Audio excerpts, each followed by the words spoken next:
George Eastman, a young man from humble beginnings, hitchhikes from Chicago to a town in upstate New York. He seeks opportunity at the factory owned by his wealthy uncle. George Eastman, raised in poverty by missionary parents, George yearns for a better life and social elevation.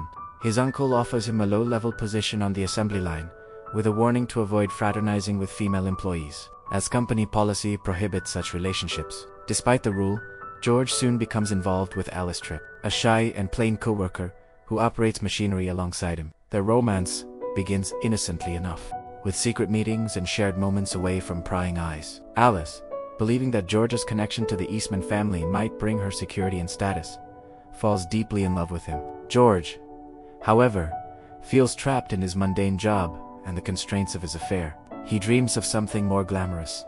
One evening, Charles Eastman invites George to a lavish social gathering at his home. There, George encounters Angela Vickers, a stunning and affluent socialite from a prominent family. Angela radiates charm, beauty, and sophistication of empathy that Alice lacks. An instant attraction sparks between George and Angela. They dance, converse, and share glances that hint at budding romance. As George spends more time in Angela's world of parties, yacht outings, and carefree luxury, he grows distant from Alice. His aspirations align with this new circle, where he feels accepted and alive. Meanwhile, Alice discovers she is pregnant with George's child. Desperate and fearful, she confides in him, expecting marriage and commitment. George, panicked, promises to help but stalls for time. He suggests an abortion, but Alice cannot find a doctor willing to perform the procedure due to its illegal. Pressure mounts as Alice demands that George honor his responsibility. She threatens to expose their relationship if he abandons her. George's romance with Angela intensifies. They declare their love, and Angela introduces him to her family. The Vickers approve of George, seeing him as a promising young man. Invitations pour in, including a weekend at the Vickers Lake house. Over Labor Day, George eagerly accepts, lying to Alice about a business obligation. Alice, suspicious, spots a newspaper photo of George boating with Angela and her friends. Enraged and heartbroken, she phones George at the lake house, threatening to arrive and reveal everything unless he leaves immediately. Shaken, George fabricates an excuse about his mother's illness to depart from the Vickers. He meets Alice the next day. They drive to City Hall to marry, but find it closed for the holiday. George, secretly relieved, suggests a boat ride on the lake instead. Alice agrees, unaware of his darkening thoughts.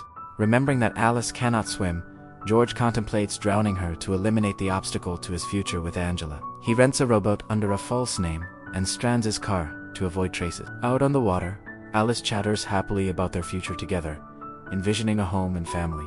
George hesitates, his conscience stirring.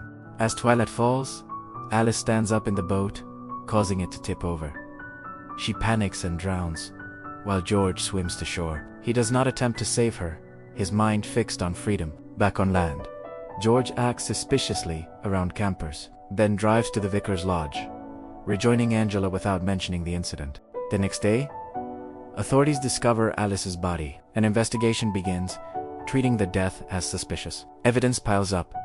Witnesses recall George's odd behavior, the false name at the boat rental, and Alice's pregnancy. George is arrested for murder, just as Angela's father blesses their engagement. In court, prosecutors paint George as a calculating social climber who eliminated Alice to pursue wealth. Despite George's claims of an accident, his premeditated actions, and failure to report the drowning sealer's fate, the jury finds him guilty, and he receives a death sentence by electric chair. In prison, a priest visits George, urging reflection. George admits that while he did not push Alice, he allowed her to drown because his heart belonged to Angela. The priest deems this equivalent to murder in intent. Angela visits one last time, professing eternal love amid tears. George, resigned, walks to his execution, his dreams shattered by ambition and desire.